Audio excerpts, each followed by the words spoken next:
Hi, నా పేరు doctor Chandra Prakash అండి.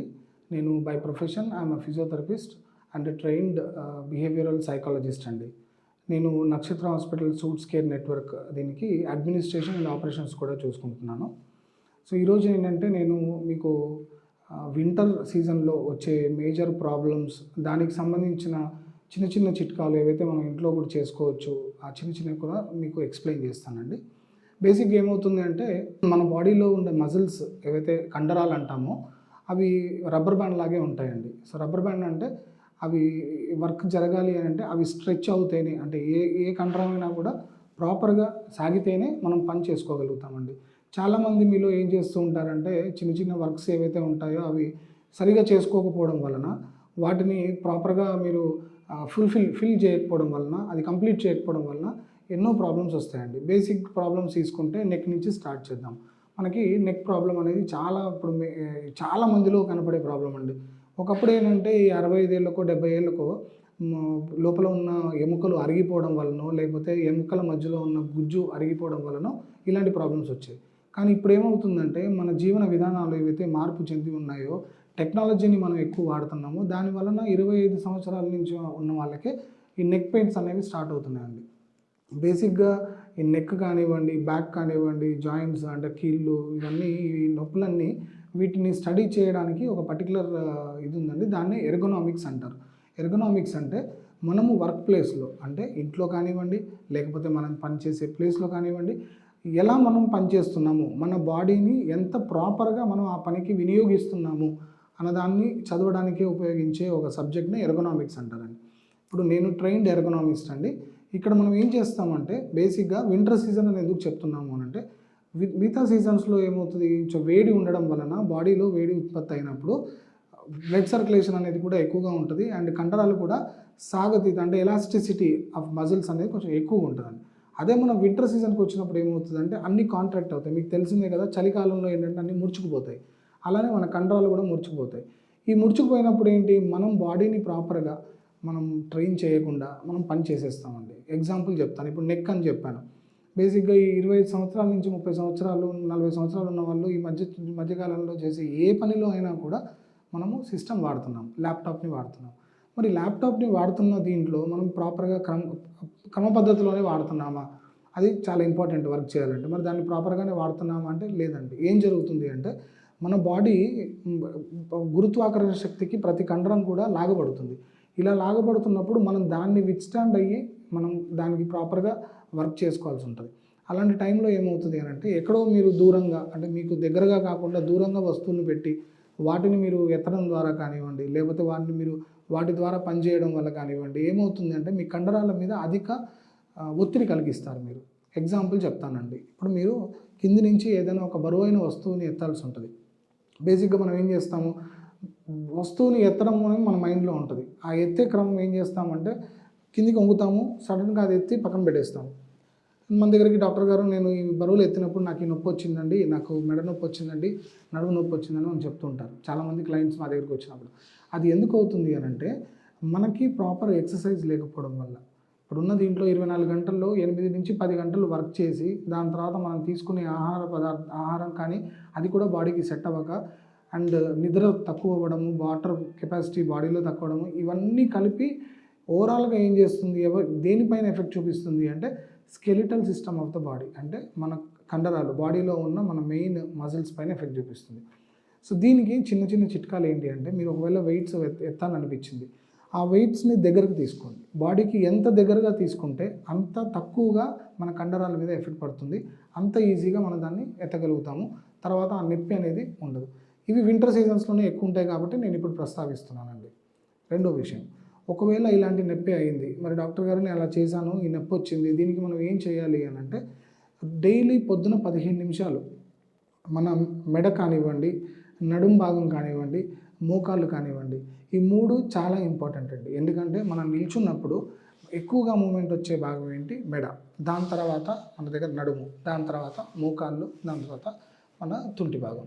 సో ఈ 4టిని మనం ప్రాపర్ అలైన్మెంట్లో పెట్టుకోవాలి అని అంటే ఎప్పుడైనా సరే మనం నడిచేటప్పుడు ప్రాపర్గా మనల్ని స్ట్రైట్గా చూస్తూ నడవాలి, అదొక పాయింట్.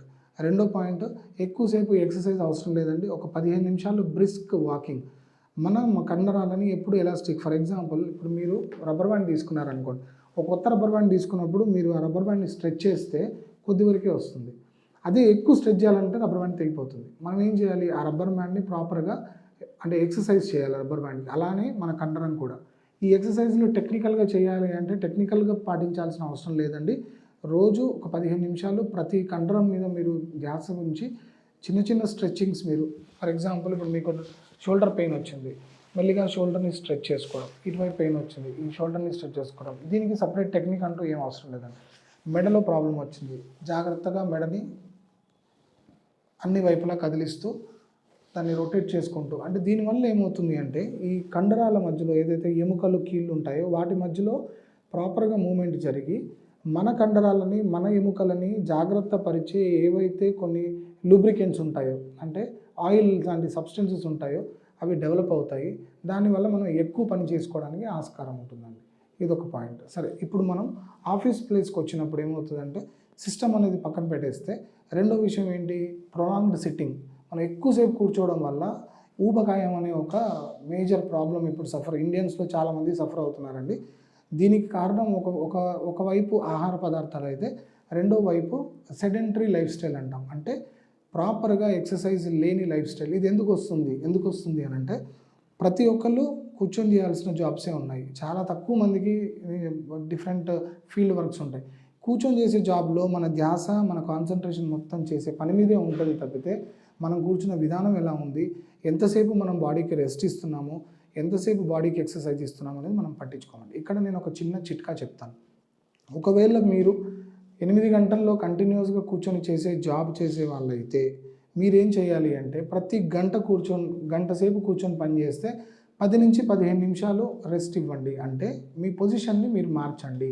చేంజ్ ఆఫ్ పొజిషన్ అంటారు. కూర్చొని ఉన్నప్పుడు ఒక 15 నిమిషాలు నిల్చొని అటు ఇటు కదిలినప్పుడు ఏమవుతుంది అని అంటే ఆటోమేటిక్గా అప్పటిదాకా బిగుసుకుపోయిన మీ కండరాలు ఓపెన్ అవుతాయి. అంటే ఇంకా కొంచెం పని చేయడానికి అవి ప్రోగ్రామ్ అవుతాయి అన్నట్టు, అవి సెట్ అవుతాయి. సో అలా సెట్ చేసుకోవాలి అంటే ఎవరో వచ్చి మీకు చేయాల్సిన అవసరం లేదండి, మనమే చేసుకుంటే సరిపోతుంది. ఇది సెకండ్ థింగ్. మూడో విషయం ఏంటి అని అంటే ఒకవేళ ఎక్కువసేపు నిల్చొని చేసే జాబ్ వాళ్ళు ఉంటారు, లైక్ సేల్స్ గర్ల్స్ కానివ్వండి, సేల్స్ బాయ్స్ కానివ్వండి, మార్కెటింగ్ వాళ్ళు కానివ్వండి. అలా చేస్తున్నప్పుడు ఏమవుతుంది, మనం నిల్చున్నంతసేపు మన గురుత్వాకర్షణ శక్తి మన కండరాలని లాగేస్తూ ఉంటుంది. అప్పుడు మనం ఏం చేయాలి, కూర్చోవడం చేయాలి, లేదా మన పొజిషన్స్ మారుస్తుండాలి. ఒక కాలు మీద కొద్దిసేపు నిల్చొని ఇంకో రెండో కాలు మీద బరువు వేయడము, లేదంటే కొద్దిగా ఇలా బెండ్ అయ్యి మన బ్యాక్ని స్ట్రెచ్ చేసుకోవడం, లేదా మన బ్యాక్ని బ్యాక్గా స్ట్రెచ్ చేసుకోవడం, లేదా మన షోల్డర్స్ని ఇలా స్ట్రెచ్ చేసుకోవడం, లేదా పైకి స్ట్రెచ్ చేసుకోవడం. వీటన్నిటి వల్ల ఏమవుతుందంటే మన చుట్టూ ఏవైతే మెయిన్ కారణం ఉంటాయో మనకు మూమెంట్స్ ఇచ్చేవి అవన్నీ కూడా ప్రాపర్గా వాటికి బ్లడ్ సర్క్యులేషన్ అనేది అందుతుంది అండ్ ఎలాస్టిసిటీ అనేది పెరుగుతుంది.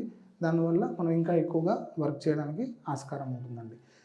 ఇవన్నీ కూడా సమ్మర్లో కంటే కూడా మనకి వింటర్ సీజన్లో ఎక్కువగా జరుగుతుంది. ఈ చలి ఉండడం వలన మనకి వర్క్ చేసే మూడ్, లేదంటే సైకలాజికల్ టెన్షను, లేదా మన బాడీ తత్వం అండి. ఇది ఒక చాలా ఇంపార్టెంట్ పాయింట్ మీకు నేను చెప్తాను. ఒకవేళ ఎవరి బాడీ అయితే బాగా ఒబేస్గా ఉండి లావుగా ఉంది అనుకోండి, ఆటోమేటిక్గా ఏమవుతుందంటే ఈ మజిల్స్ అనేవి ముందుకు లాగబడతాయి. ముందుకు లాగినప్పుడు ఆ కాన్ఫిడెన్స్ అనేది పోతుంది. మనం ఎంతసేపు ఇలా అయిపోతాం. ఇలా అవ్వడం వల్ల ఏమవుతుంది, ఎక్కువ కష్టపడాల్సి వస్తుంది మనం వర్క్ చేయాలంటే. దానివల్ల మెడ కానీ, నడుము భాగం కానీ, మోకాళ్ళు కానీ బాగా నొప్పులుగా ఉంటాయి.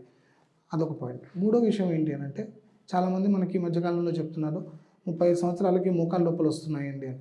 ఈ మోకాళ్ళ నొప్పులు రావడానికి వేరే ఇంకే కారణం కాదండి, మనకి లైఫ్ స్టైల్ సెడెంటరీ అయిపోయింది. చాలా మటుకు 8-10 గంటలు కంటిన్యూస్గా వర్క్ చేయడము, కాలు మీద కాలు వేసుకోవడము, లేదా కొంతమంది కింద కూర్చోవడము, ఇలా ఏ పద్ధతుల్లో అయితే మనం చేయొద్దో పని ఆ పద్ధతులు అవలంబించడం వలన మోకాళ్ళకు కూడా ఎఫెక్ట్ వస్తుందండి. అండ్ చిన్న వయసులోనే మోకాళ్ళ మార్పిడి శస్త్రచికిత్సలు కూడా జరుగుతున్నాయి. మోకాళ్ళ రెండు మోకాళ్ళ మధ్యలో గుజ్జు ఉంటుందండి, దాన్ని సైనోవియల్ ఫ్లూయిడ్ అంటారు. ఈ సైనోవియల్ ఫ్లూయిడ్ ఏమవుతుందనంటే ఇంతకుముందు ఒక 30-40 సంవత్సరాల క్రితం 65 సంవత్సరాలు 70 సంవత్సరాలు పైబడిన వాళ్ళకి అందులో ఆ సైనోవియల్ ఫ్లూయిడ్లో వాటర్ రావడము, ఆయిల్ విస్కాసిటీ పోవడం, అంటే దాని లూబ్రికేషన్ తగ్గడం వల్ల చాలామందికి మోకాళ్ళ నొప్పులు రావడము, తర్వాత ఆ మోకాళ్ళ నొప్పులు రావడం వలన వాళ్ళు వెయిట్ బేరింగ్ చేసుకోకపోవడము, ప్రాపర్గా నిల్చోకపోవడము, నడవకపోవడం, ఇవన్నీ జరిగేవి. ఇప్పుడు ఏమైపోయింది అని అంటే ఈ సాఫ్ట్వేర్ ఉద్యోగాలు వచ్చిన తర్వాత, టెక్నాలజీ పెరిగిన తర్వాత నెక్స్ట్ ఎఫెక్ట్ పడే మేజర్ కండరం ఏంటి, మెయిన్ కీళ్ళు ఏంటంటే మోకాలు అన్నట్టు.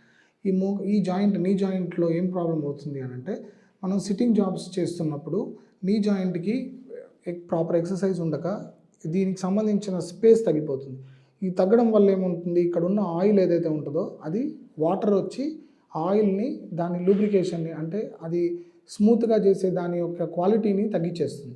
దానివల్ల ఏమవుతుంది, గబుక్కున ఏ టైం అంటే ఎక్సర్సైజ్ ఏమీ చేయకుండా సడన్గా లేచి నడవడానికి ట్రై చేసినప్పుడు రాపిడ్ ఏర్పడి రెండింటి మధ్యలో మన కార్న్ ఫ్లేక్స్ చిప్స్ ఎలా ఉంటాయో ఆ చిప్స్ లాగా బోన్ అనేది బ్రేక్ అవ్వడం జరుగుతుందండి. దీనికి ఇంకొక కారణం వింటర్ సీజన్లో ఏదైతే విటమిన్ డి, అంటే మనకి సరైన సన్లైట్ లేకపోవడం వల్ల బాడీలో విటమిన్ డి జనరేట్ కాకపోవడం వల్ల ఇలాంటి ఇవి కూడా వస్తుంటాయండి. దీనికి నేను ఒక 3 ఎక్సర్సైజెస్ చెప్తానండి. పొద్దున్నే మీరు లెగవగానే ఏదైతే కండరం బాగా యూజ్ అవుతుందో మోకాల్ని ఎక్స్టెండ్ చేయడానికి లేదా మోకాలు పనితీరుని పెంచడానికి యూజ్ అయ్యే కండరాలు 4 ఉంటాయండి. వాటిని క్వాడ్రిసెప్స్ అంటారు. అది స్ట్రెంగ్తన్ చేసుకోవడం వలన మనకి మోకాలు సమస్యలు అనేవి దీర్ఘకాలంగా, అంటే ఇంకా ఎక్కువ రోజులు మనం రాకుండా కాపాడొచ్చండి. దాంట్లో ఫస్ట్ ఎక్సర్సైజ్, పొద్దున్న లేవగానే మోకాలు కింది భాగంలో ఒక టవల్ లాంటిది పెట్టి దాన్ని స్లోగా ప్రెస్ చేయడం చేయాలండి. ఇలా ప్రెస్ చేసినప్పుడు మనం ఏం చేస్తామంటే మోకాలు చిప్పని దగ్గరగా తీసుకుంటాము. ఈ మోకాలు చిప్పని దగ్గరగా తీసుకోవడం వలన మోకాలు చిప్ప మీద నుంచి వెళ్ళే ఏవైతే కండరాలు ఉంటాయో అవి పనిచేయడం స్టార్ట్ చేస్తాయి. ఇలా మనం చేయడం వల్ల ఇక్కడ ఎనర్జీ పెరిగి వీటి స్టిఫ్నెస్, వీటికి ఉన్న ఒక పవర్ పెరుగుతుంది. ఆ పవర్ పెరగడం వల్ల ఏమవుతుంది, మనకి మోకాల్లో వచ్చే ఏదైతే ప్రాబ్లమ్స్ ఉంటాయో చిన్న ఏజ్లో నడిచేటప్పుడు కానీ, కూర్చున్నప్పుడు కానీ, ఏమైనా సడన్ మూమెంట్స్ చేసినప్పుడు కానీ అవి రాకుండా మనం కాపాడుకోవచ్చు అండి. అది ఒకటి. రెండవది, ఇలాంటి టేబుల్ మీద కూర్చున్నప్పుడు స్లోగా మీరు రిపిటేషన్స్, అంటే ఒక 10-15 సార్లు మెల్లిగా మోకాల్ని ఎత్తడము, స్ట్రైట్గా పెట్టడము, ఒక 10 కౌంట్ చేసి మళ్ళీ మెల్లిగా మోకాల్ని కిందికి పెట్టడం. ఇలా ఒక 10 టైమ్స్ డైలీ 2 or 3 టైమ్స్ చేయడం వలన నేను చెప్పిన ఈ కండరాలు అనేవి స్టిఫ్, అంటే వాటిల్లో మనం టెన్షన్ క్రియేట్ చేస్తున్నాం, వాటిలో మనం ఒక రాపిడి క్రియేట్ చేస్తున్నాం, వాటిలో మనం ఒక ఎనర్జీని క్రియేట్ చేస్తున్నాం. దానివల్ల కూడా మోకాలు పట్టుత్వం, అంటే గట్టిగా ఉండడానికి మనకు ఛాన్స్ ఉంటుంది. మూడో ఎక్సర్సైజ్ ఏంటంటే సింపుల్ స్క్వాట్స్. మనం బస్కీలు తీస్తాం కదండి, అలాంటి బస్కీలు, కాకపోతే బస్కీలు తీసేటప్పుడు చాలా జాగ్రత్తగా మనం నొప్పి ఉన్నప్పుడు మాత్రం ఇలాంటివి చేయొద్దండి. పెయిన్ లేనప్పుడు మనం దాన్ని ఇంక్రీజ్ చేసుకోవాలంటే చిన్న చిన్న బస్కీలు అలా తీసుకుంటున్నప్పుడు మనకి అన్ని కండరాలు ఎక్కువగా పనిచేసి రక్త ప్రసరణ పెరగడము, ఆ కండరాల్లో బలం పెరగడము, దాని ద్వారా మనకున్న కీళ్ళు కానీ ఎముకలు కానీ స్ట్రాంగ్గా అవ్వడానికి ఛాన్స్ ఉంటుందండి. సో ఇలా మనకి శరీరంలో ఏవైతే మేజర్ జాయింట్లు ఉంటాయో, నెక్ జాయింట్ అంటే మెడ భాగము, రెండోది బ్యాక్, మూడోది మోకాళ్ళు, ఈ మూడిటికి ఈరోజు మనం చెప్పుకున్నామండి. వీటిని పాటించండి. ఒకవేళ ఇంకేమైనా డౌట్స్ ఉంటే మా suits care network suits health app ఉందండి, అది డౌన్లోడ్ చేసుకోవచ్చు. అందులో మీకు ఎప్పుడైనా టెలికన్సల్టేషన్స్ ఫ్రీగా ఇవ్వబడతారు. అందులో మీరు మమ్మల్ని అడిగి మీ సందేహాలతో నివృత్తి చేసుకోవచ్చు. థ్యాంక్ యూ అండి.